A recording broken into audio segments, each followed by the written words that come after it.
Hi friends, welcome back to Swami's kitchen. நாம் இன்னைக்கு பார்க்க போகிற ரெசிபி ஆரோக்கியமான இரும்புச்சத்து நிறைந்த முருங்கைக்கீரை சப்பாத்தி. குழந்தைகள் முருங்கைக்கீரைனா விரும்பி சாப்பிட மாட்டாங்க. இதே மாதிரி செய்து கொடுத்து பாருங்கள், ரொம்ப விரும்பி சாப்பிடுவாங்க. இதை சுலபமாக செய்திடலாம். இதை எப்படி செய்திடலான்னு பார்த்துருவோம்.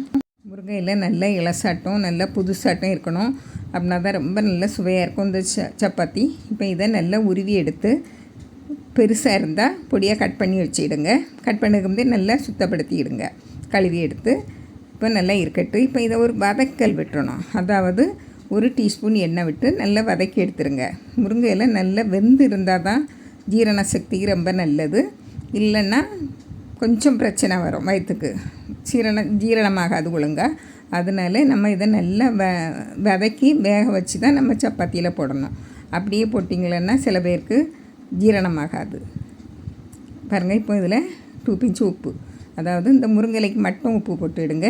நம்ம சப்பாத்திக்கு மாவில் போட்டுக்கலாம். இப்போ நல்லா வதக்கி இதை ஒரு பக்கம் வச்சுருங்க. நல்லா வதங்கிட்டு இப்போ ஒரு பாத்திரத்தில் 2 கப்பு கோதுமை மாவு எடுத்திருக்கேன். 250 மில்லி பிடிச்ச கப்பு. பாருங்கள், 2 கப்பு எடுத்திருக்கேன். இதில் 3 டேபிள் ஸ்பூன் கெட்டி தயிர், நல்லா புளிக்காத தயிராக விடுங்க. 1/2 டீஸ்பூன் உப்பு, 1/2 டீஸ்பூன் கொத்தமல்லி தூள், மஞ்சள் தூள், மிளகாய் தூள் 1/2 டீஸ்பூன், காரத்துக்கு தகுந்தவாறு போட்டுவிடுங்க. ஒரு 1/2 டீஸ்பூன் ஜீரகத்தூள், நம்ம வதக்கி வச்ச முருங்கையில் போட்டு நல்லா பிசைஞ்சு விட்டுருங்க. நல்லா கலந்து விட்டுருங்க. எல்லா பக்கமும் ஒன்று போல் வரட்டு. இதில் கொஞ்சம் இஞ்சி பேஸ்ட்டு போட்டுக்கலாம், நான் போடலை. பாருங்கள், நல்லா கலந்து விட்டுட்டு கொஞ்சம் கொஞ்சமாக தண்ணி விட்டு நல்ல சப்பாத்தி மாவு நாங்கள் பிசைஞ்சு எடுக்கணும்.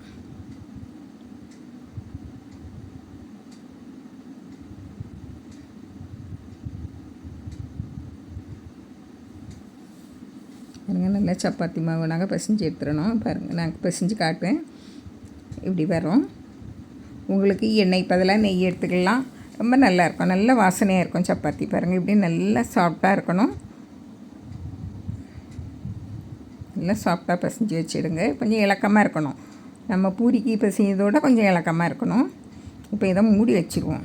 ஒரு 10 நிமிஷம் அப்படியே இருக்கட்டு. 10 நிமிஷம் கழித்து பார்க்கலாம். 10 நிமிஷம் ஆகிட்டு இப்போ அதுக்கிடையில் நம்ம இந்த வெங்காயத்தை பொடியாக கட் பண்ணி வச்சுக்கிடணும். இதுக்கு ஒரு தயிர் பச்சடி செய்யணும். தயிர் பச்சடி ரொம்ப நல்லாயிருக்கும் இந்த இதுக்கு. பாருங்கள், பொடியாக கட் பண்ண வெங்காயத்து கூட நம்ம ஒரு 1/2 கப்பு தயிர் விட்டுருக்கேன். அதுக்கு தேவையான அளவு உப்பு போட்டு நல்லா கலந்து விட்டுடுங்க. உங்களுக்கு இது கூட கொஞ்சம் கேரட்டு, வெள்ளரிக்காய் துருவி போட்டுக்கலாம், ரொம்ப நல்லாயிருக்கும். பாருங்கள், இது கூட கொஞ்சம் கொத்தமல்லி கீரை, கொஞ்சமாக பச்சை மிளகாய், உங்களுக்கு காரத்துக்கு தேவையான அளவு பச்சை மிளகாய், கொஞ்சம் ஜீரகப்பொடி எல்லாம் போட்டுக்கலாம். நான் பச்சை மிளகாய் ஒரு சின்ன பச்சை மிளகாய் பொடியாக கட் பண்ணி போட்டிருக்கேன். குழந்தைகள் இருந்தால் அப்படி போட வேண்டாம், நல்ல மிளகு ஜீரகத்தூள் போடணும்.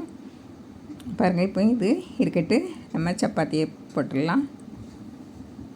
இப்போது நம்ம சப்பாத்தி மாவு பார்த்துருவோம். நல்லா உரி இருக்குது. பாருங்கள், 10 நிமிஷம் போதும், அதிகமாக ஊற வைக்கணும்னு தேவையில்லை. இப்போவும் நல்லா இன்னும் ஒரு நேரம் நல்லா பிசைஞ்சு விட்டுடுங்க. உங்களுக்கு இன்னும் கொஞ்சம் நெய் போடணுன்னா போட்டுக்கலாம், இல்லைன்னா எண்ணெய் விடணுன்னாலும் எண்ணெய் விட்டுக்கலாம். பாருங்கள், இப்போ இப்படி உருண்டை எடுத்து உருட்டி போட்டுவிடுங்க. இப்படி உருட்டி போட்டிக்கலன்னா சீக்கிரமாக சுட்டு எடுத்துடலாம் சப்பாத்தி. பாருங்கள், இப்போது சப்பாத்தியை திரட்டி எடுத்துடலாம். கொஞ்சம் மாவில் தொட்டிடுங்க 2 பக்கமும். மாவு நல்லா சாஃப்டாக பிசைஞ்சிங்கன்னா கொஞ்சம் உங்களுக்கு நல்லா சப்பாத்தி ரவுண்டாக வரும். பாருங்கள், மாவு நல்லா கொஞ்சம் தடவிடுங்க.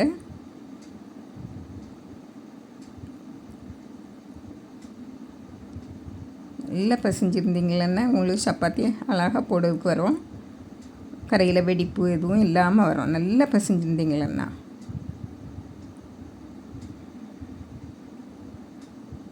பாருங்கள், இப்படி இருக்கட்டு. இந்த தடிமனில் போடுங்க.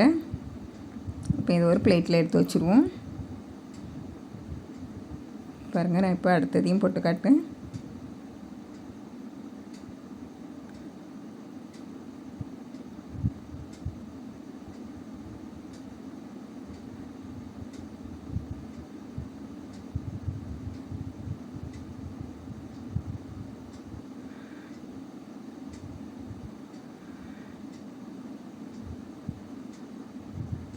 இப்படி ரவுண்டாக போட்டு எடுத்துக்கிடுங்க.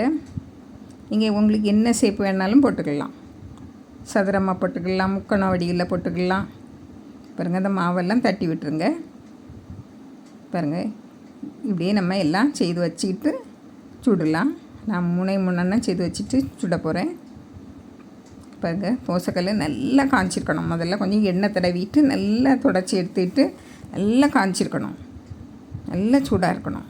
போடுங்க. போட்டுட்டு ஒரு 30 செகண்ட் அவ்வளோதான் விடணும். நம்ம திருப்பி போட்டுடணும். பாருங்கள், இந்த கரையை அழுத்தி கொடுங்க. ஒரு வெள்ளை துணி வச்சும் அழுத்தி கொடுக்கலாம். அப்படின்னா நல்லா உப்பி வரும். வெள்ளை துணி வச்சு அழுத்தி கொடுத்தீங்களன்னா நல்லா உப்பி வரும். பாருங்கள், இப்போ நம்ம இந்த சைடெல்லாம் அழுத்தி விட்டீங்கன்னா நல்ல சைடும் நல்லா வெந்து வரும். உங்களுக்கு இந்த நேரம் கொஞ்சம் நெய்யோ எண்ணெயோ போட்டு எடுக்கலாம், சுட்டு எடுக்கலாம். நான் கொஞ்சமாக எண்ணெய் விடுவேன். குழந்தைகளுக்குன்னா நீங்கள் நெய் தடவி கொடுங்க, ரொம்ப நல்லா டேஸ்ட்டாக இருக்கும். இப்போ எடுத்துடலாம். நல்லா வெந்த உடனே எடுத்துடலாம். அப்படி பாருங்கள், இப்போ அடுத்ததை போட்டாச்சு. பாருங்கள், 30 செகண்டு தான்.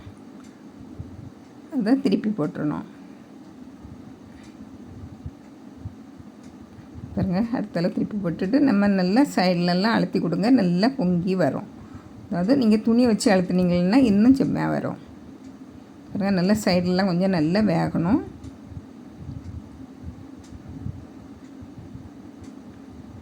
பாருங்கள், நல்லா அழுத்தி கொடுங்க. அப்படின்னா தான் நல்லா வேகும். கொஞ்சமாக எண்ணெய் மேலே மட்டும் விட்டுருங்க. அப்படின்னா நல்லா டேஸ்ட்டாக இருக்கும். பாருங்கள், இதையும் எடுத்துடலாம். இப்படியே எல்லாம் சுட்டு எடுத்தாச்சு. பாருங்கள், இவ்வளோ சப்பாத்தி வந்திருக்கு. நல்லா வாசனையாக இருக்கும். பாருங்கள்,